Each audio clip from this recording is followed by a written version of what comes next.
Bonjour à toutes et tous, vous écoutez First Print, votre podcast comics préféré pour une nouvelle émission de notre format Super Friends. C'est dans cette émission qu'on va à la rencontre des personnes qui font vivre la pop culture et la culture comics par leur travail. Et dans une année qui a déjà été riche en interviews exceptionnelles sur le podcast, on a le plaisir de continuer de ne pas prendre de pause pendant l'été puisque l'artiste Paolo Rivera nous fait l'honneur d'être présent dans ce podcast à l'occasion d'un petit passage en France sur Paris. Donc on va pouvoir discuter de pas mal de choses et vraiment de dessins, bien entendu, sous toutes ses formes. Le générique va se lancer, cette interview sera à retrouver en anglais.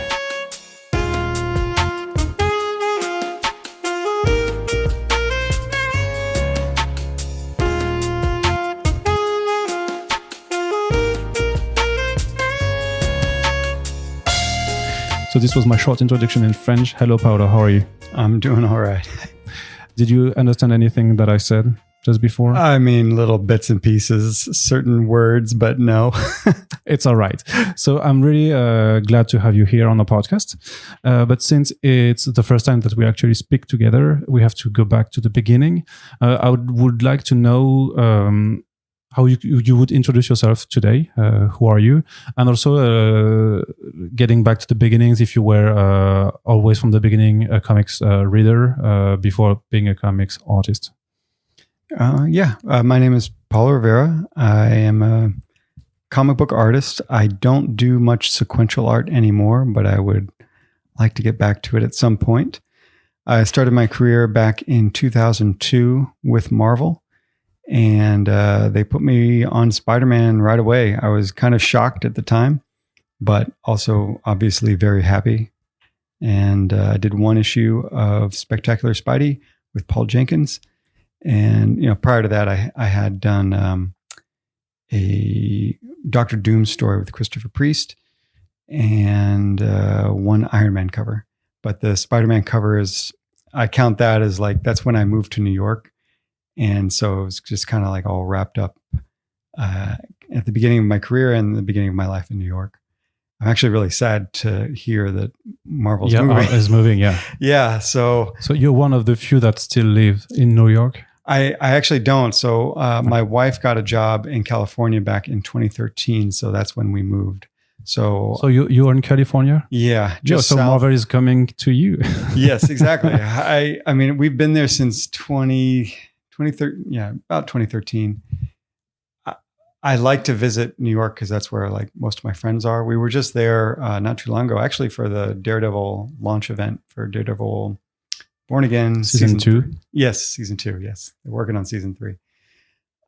So I was there. I love New York. I wish I could visit more often, and I actually plan to from now on. Now that my kids are a little older, but I miss it. And I wish Marvel were staying, but I understand why they are going to. I think we all kind of expected it. Disney bought Marvel in 2009, and they lasted a long time. It was long due. Yeah, I'm actually surprised they lasted this long, but still, it's Marvel, it's New York. They're kind of the same. So I'm not super happy about it, but I understand. So I was asking you if you read comics when you were a child or not. Yes, I did, but it was very limited. So my dad had a few key issues. He had Amazing Spider-Man number 33. It's a great issue to start with, and I just reread that over and over and over again. I actually didn't get the first part of that story until years later, probably in my early 20s. So I had a lot of those kind of instances where I had a really special book to me that I just read over and over again, but I wasn't a regular comics reader or buyer probably until my teens, basically when I got a car. And so I'd drive to the comic book shop and buy stuff. And by that time, I was a huge Alex Ross fan. And his was the only work that I bought consistently. Anytime something new came out, I would go there and get it. And I just, kept doing that all through the years. And the connection with Alex Ross, that kind of brought me into comics because of Jim Kruger. I went to a comic book convention in 1999 in Orlando, Florida. And that's where I met Jim Kruger. And he eventually hired me to work on his own properties, the Foot Soldiers. And I did work for him kind of over the next couple years, and then used that portfolio as my intro to Marvel. So he introduced me to Marvel, and then I had the professional work that I had done for him. And that's kind of what got my foot in the door. And Joe Quesada was the one who hired me when he saw that stuff. But it's already a short version of your maybe just your I don't know how to say it in English, but you had to study art. Before that. Yeah, I mean, if we go way back, both my parents were artists. My mom's still with us. She studied textile design, and I would always see her fashion drawings at home. My dad did, he worked as an artist. When I was a kid, he did everything from caricatures at Disney World to, T-shirts. And then later on in life, he would do custom motorcycles. So, I was surrounded by it from my earliest age. And they also had an art supply store. So I grew up in the store. I had unlimited supplies and a lot of time. So there was really nothing else to do. So I just drew all day. As far as comics, that's always what I wanted to do. I was probably more interested in animation. That's where I got most of the stories from. But I never wanted to do animation because it seemed too difficult. So comics was kind of like the next best thing. And, I wanted to do it. I had no desire to do animation, but there was quite a bit of crossover between like Batman, the animated series, the X-Men animated series, coming out in 92, I was like 11 years old, and 97, I'm not exactly sure when they started, but it had a huge influence on the stories that I liked, which was all superheroes. And what do you like about comic books as a medium, as an art form? I just like that a small group of people can do it. I mean, I love all kinds of stories, and whether it's I saw the Odyssey last night. I read it before. I've always loved stories, but I have no desire to write a novel, no desire to make a movie or animate anything. And for some reason, like comics just seemed, I guess, manageable, or I don't know. I liked drawing, and it seemed like the best possible path. Plus, most of the creators that I idolized were comic book artists. And part of that, I think, is because it takes so few people to make one. Mm. And because of that, I actually knew who these people were. Like, you could look up their names. I subscribed to Wizard magazine way back in the day. So, it put a name behind the art, and probably in my mind, a goal to achieve. Whereas with other things that I liked, like animation, you see those names pass by at the end of the show, and it's going by so fast, you can't even like lock on to anything except for maybe Stan Lee as it goes past. But I think that had a huge amount. That really influenced like what I ended up going into. Yeah, but you would say that you would be more easily remembered as a I mean, the flip side of that is I just wanted the glory.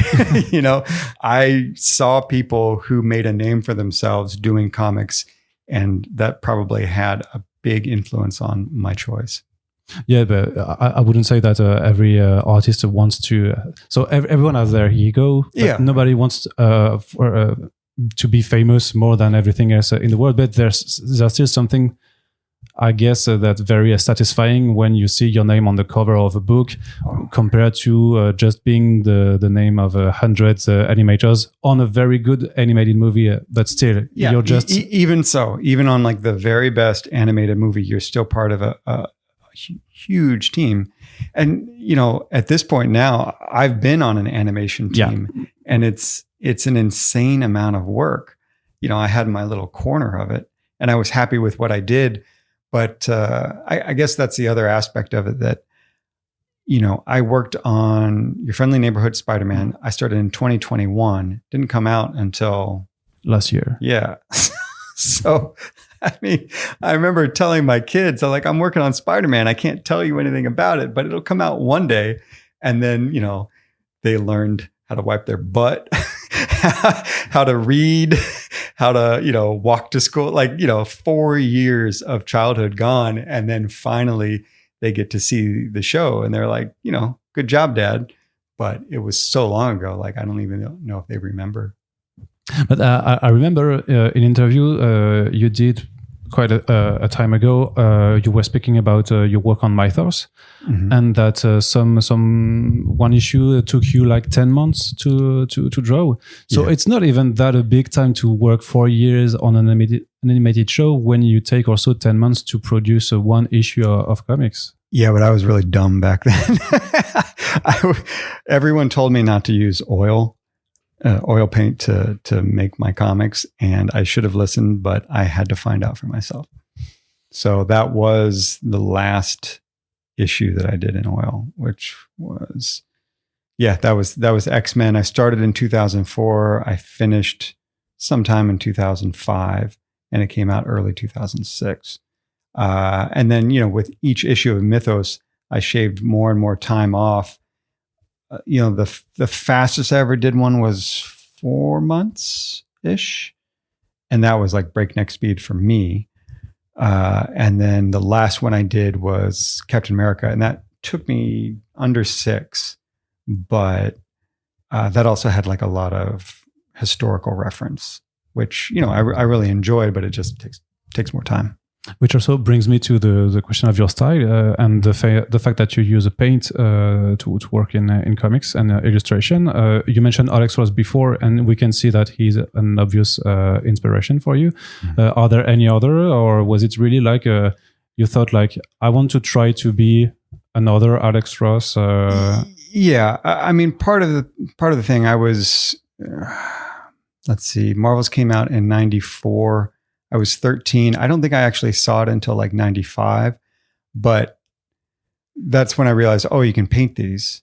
And so even though there were other, especially in European comics, there were other painters, but I wasn't really aware of them. That took, many more years of getting into it. But, I did want to be as good as he was. I never quite got there, but that's okay. I no longer want to do what he did. I want to kind of do my own thing. But that was also good. I don't think I would be as happy now if I had mimicked his style. You have to. I did copies just to, it's essentially a master copy. That's how you learn to paint. That's how I learned. But if I painted exactly like him, I don't think I would be satisfied anymore. So what's the most challenging when you were doing a comic book page with paint? Are they the characters, the posing of the characters, or the backgrounds? If you decide to go and do full backgrounds? Yeah, it's all difficult. It's all difficult. What was helpful back in the early days is I had 3 other roommates in New York, and I would just ask them to pose for me. It's as simple as that. Now I don't use models as much, but sometimes I wish I could, but there's usually just I don't know. It's just easier to knock on somebody's door. It's hey, can you hold this plate in this way? Snap, done. Okay, start painting. And so that was actually very, very helpful to have them around. And plus, they were artists as well. I don't know if you know Archie Cool Johnson. He was my roommate from 2003 to 2011, quite a while. And now he does covers for the New Yorker and makes his own comics and everything. What do you remember about the 10 years during which you were an exclusive to Marvel? Were there good times? Oh, I mean, I loved it the whole time. Yeah, it was awesome. It was my dream job. So when they offered me an exclusive contract, I mean, I was basically already only working for them. Technically my first job was for Dynamic Forces, now Dynamite. And it was a Mystique sculpture. So, my first comics work was actually 3D, but that was another thing where like I loved doing it, but it was years before it was actually produced. And there's something about me that it's just like, if I finish it, I want to get it out there. And that's actually one reason I like social media, because I can just post things when I want to, as long as it's not something Marvel's trying to hold back or whatnot. But yeah, all those years were great.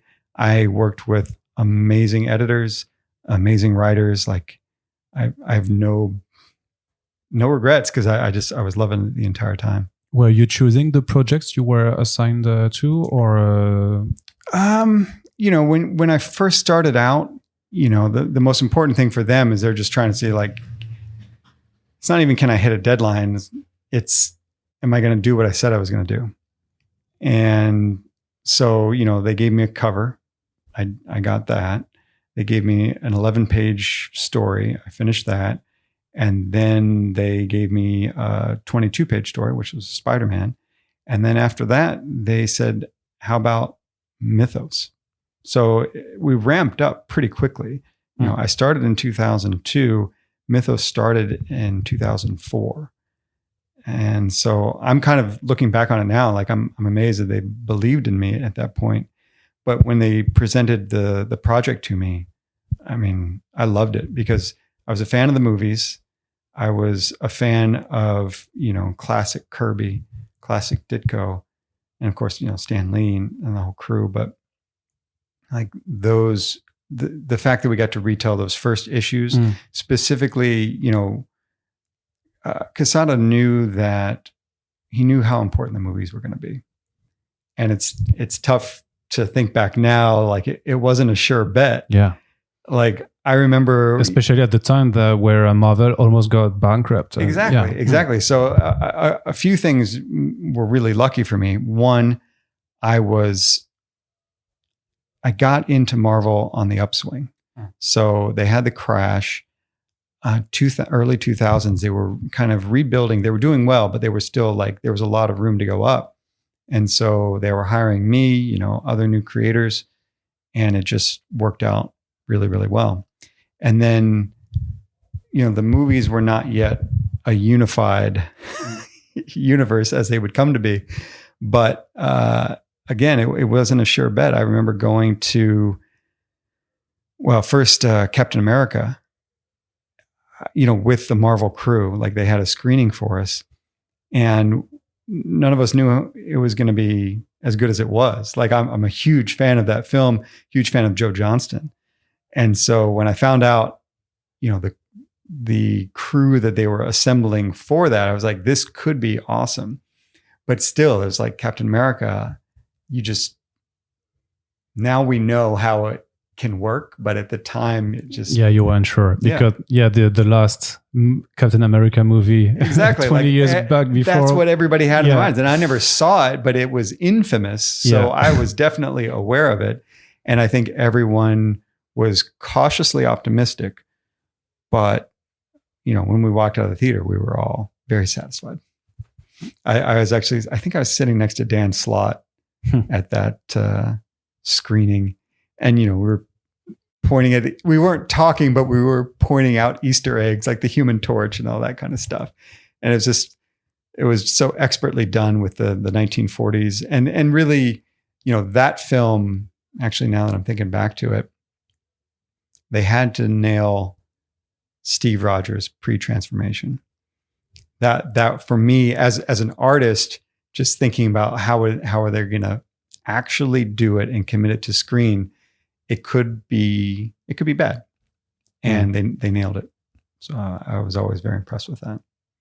So after 10 years at Marvel, you decided to leave and to do your own stuff. That's what you said at the time. Yes. But a few years afterwards, you were just doing the Valiant book at Valiant Comics, which is not your own thing. No. But still, and you got onto a whole new universe, a whole bunch of new characters that you had to draw almost everyone in that miniseries. It was quite an undertaking.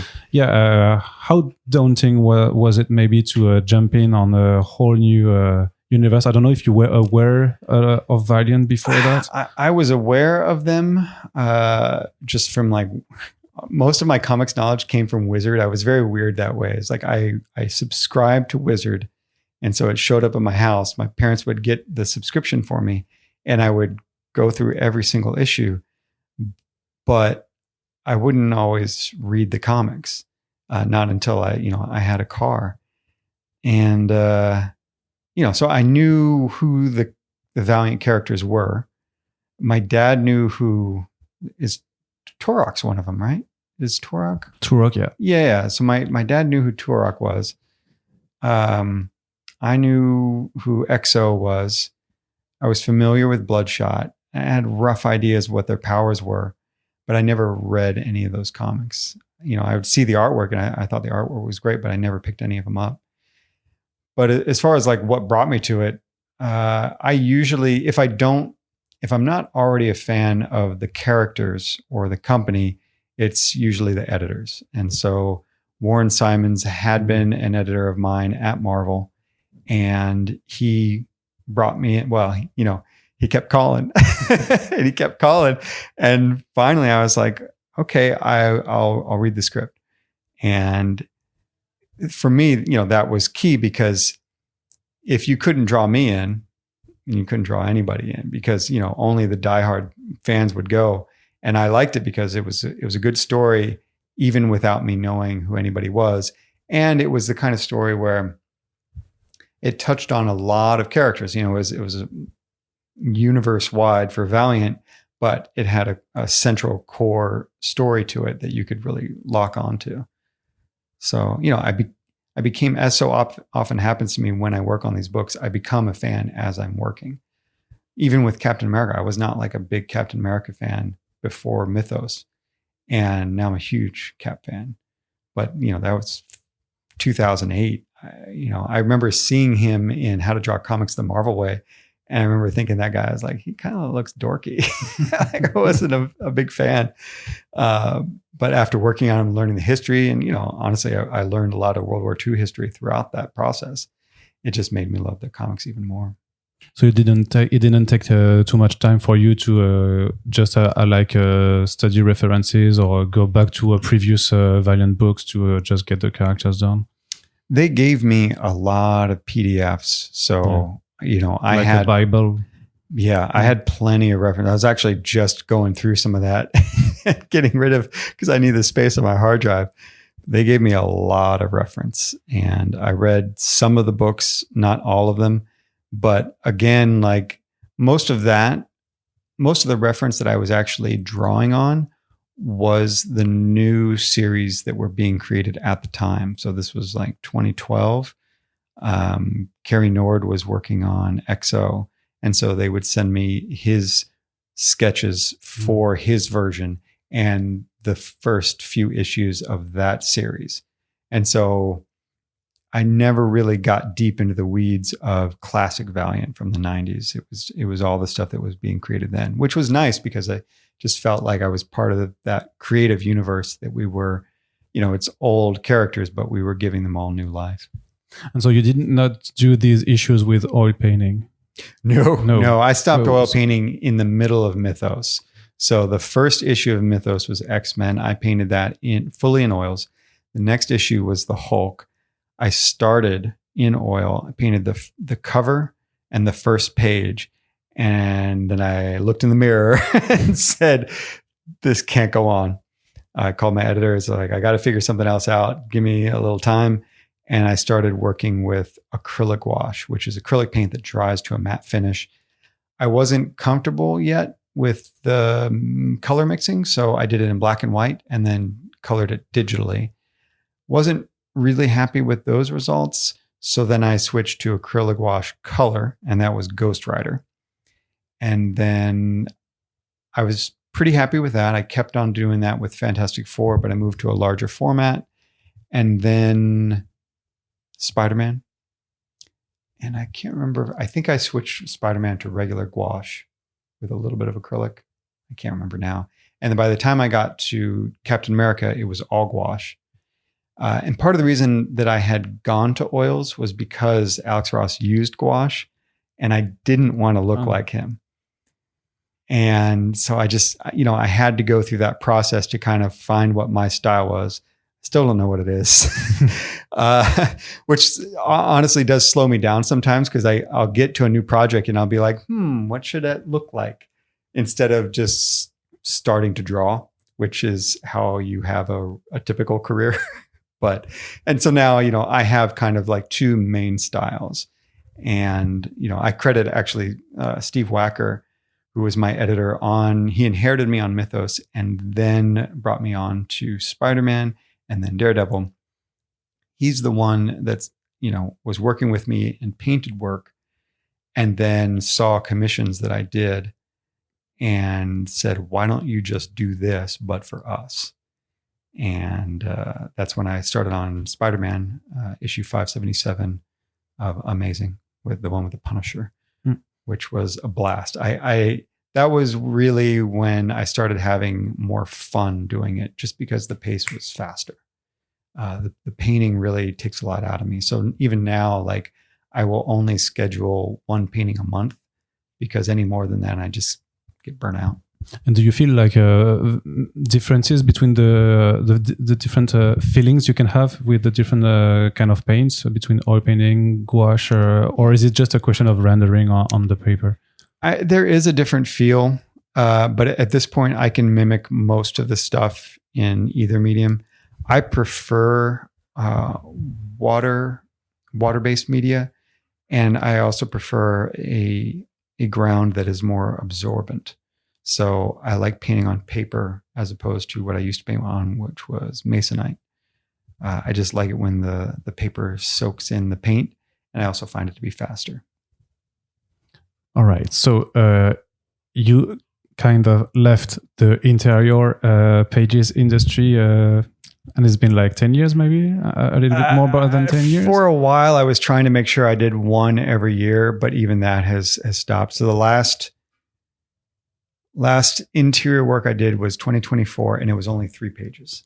And that was with Zeb Wells. And it was kind of a callback to a previous story we had done back in 2009. So, but I remember from the same old interview that at some point you were speaking of a project you would write and draw about a woman and 5 robots, something like that. Yes. I still think about it. And I was looking for it on the internet. I just didn't want to say anything wrong, but it still hasn't come out yet. No, I haven't even tried. I wrote a full script for it. It's not great, but I still think it has potential. But as far as like the timing of my personal life, I quit Daredevil 2012. I moved to California. I got married. We got settled in San Francisco, and then we bought a house. Then we had a kid. And then we bought a second house, moved to a different house when we had our second kid.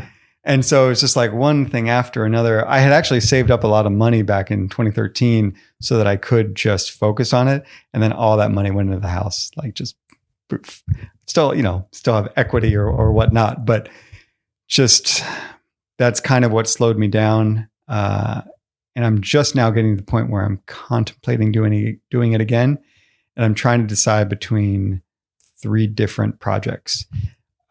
Because I'm so slow, because I don't produce very much, I'm starting to get more and more careful as to what I say yes to. And so, yeah, you don't want to lose time on something you wouldn't like. Exactly. I'm 45 now. There are certain things that I would like to have done by the time I'm 50. And I'm pretty sure I'm going to need 5 years. So, I really do want to get started fairly soon. I want to just pick something. My own personal rule that I just made for myself was, because I'm not a writer, I'm not sure that my art or my writing is worthy of my art.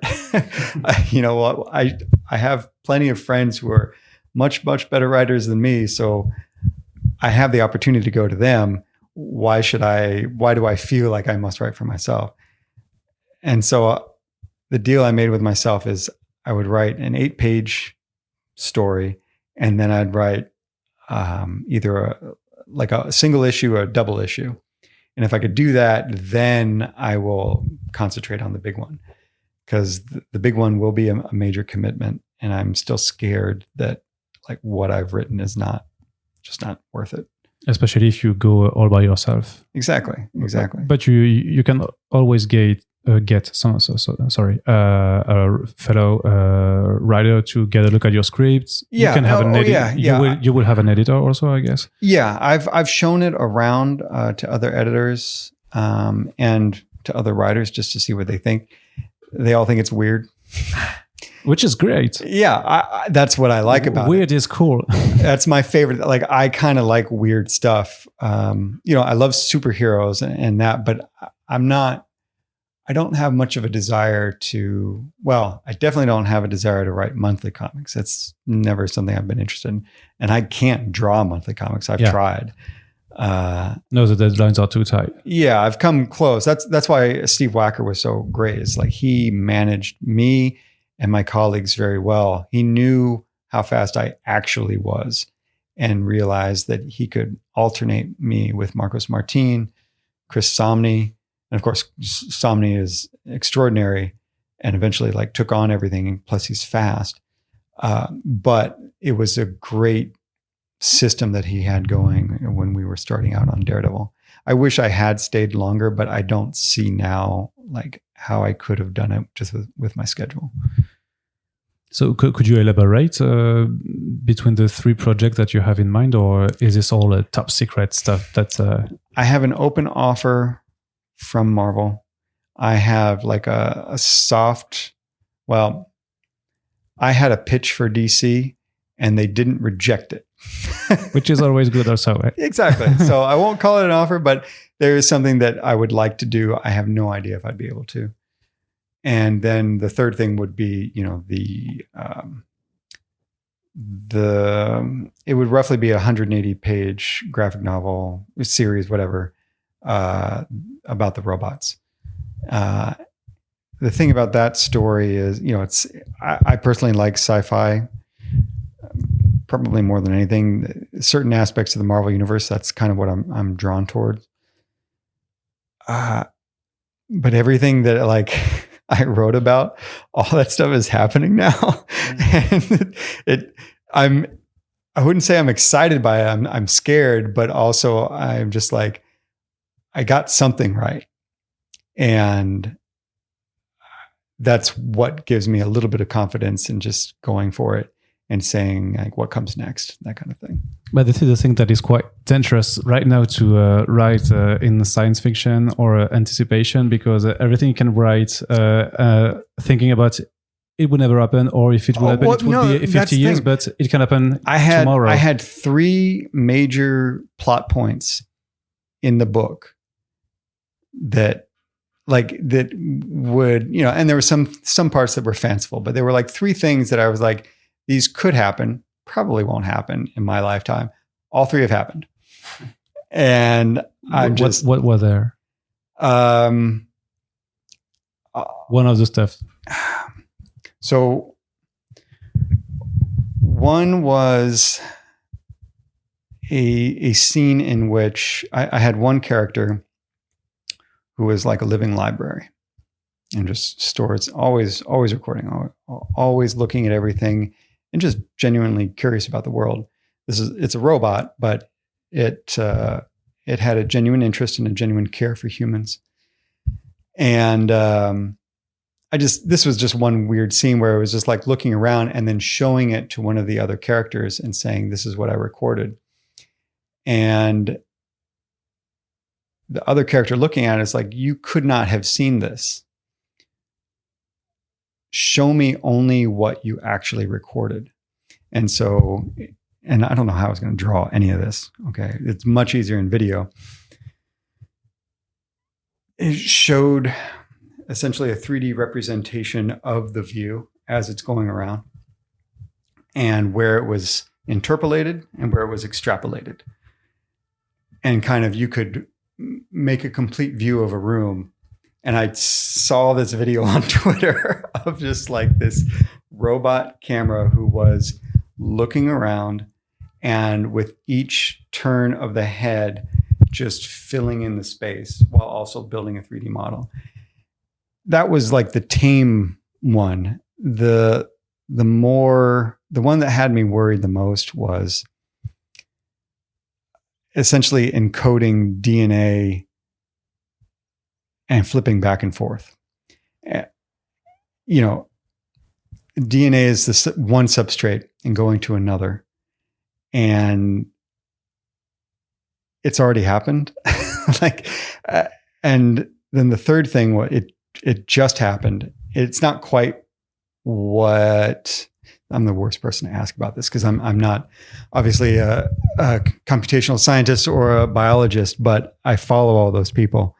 And what they were just finally able to do was create a cell that divided, but it was made out of component parts. So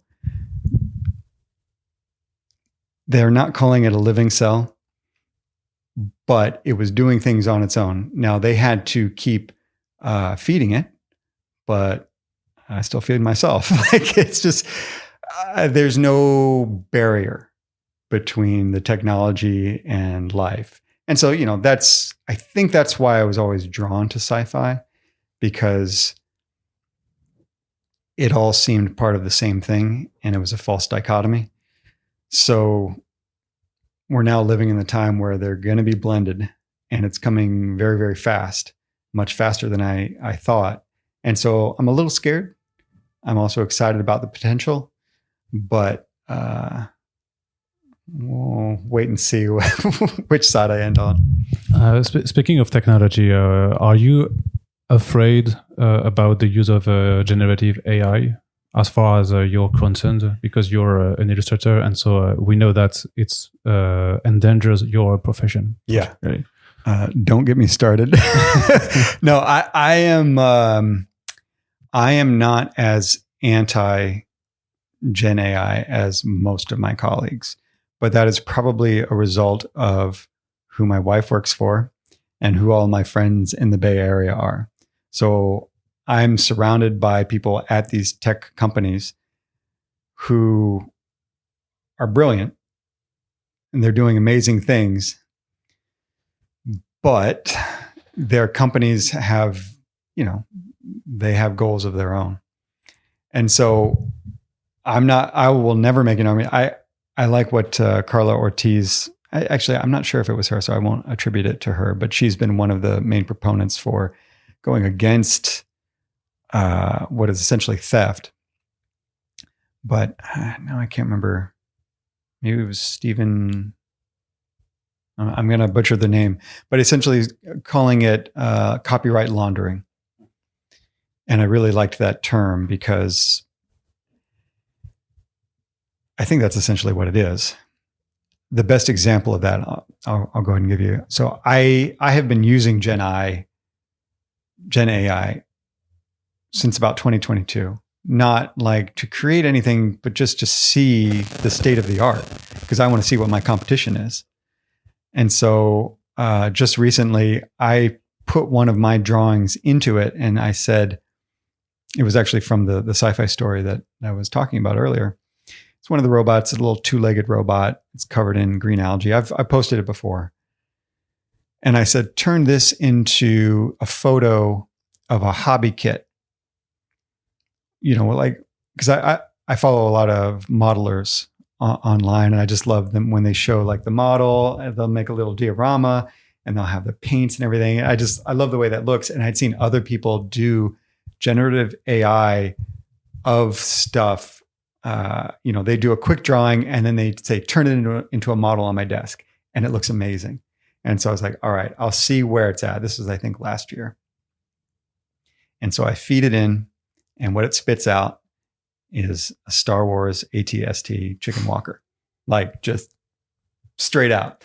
And the robot was bipedal. It was a robot, but it wasn't an AT-ST. And this was like down to every, you know, calf connection and like just the whole thing. There was no question.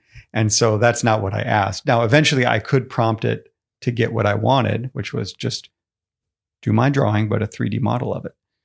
And it did it eventually. But that just goes to show you, like, it's already in there. And there's whatever safeguards that they have to like prevent it. It doesn't matter because they've already stolen that information.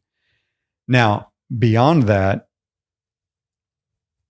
there's a part of me that just wants it all to be out there.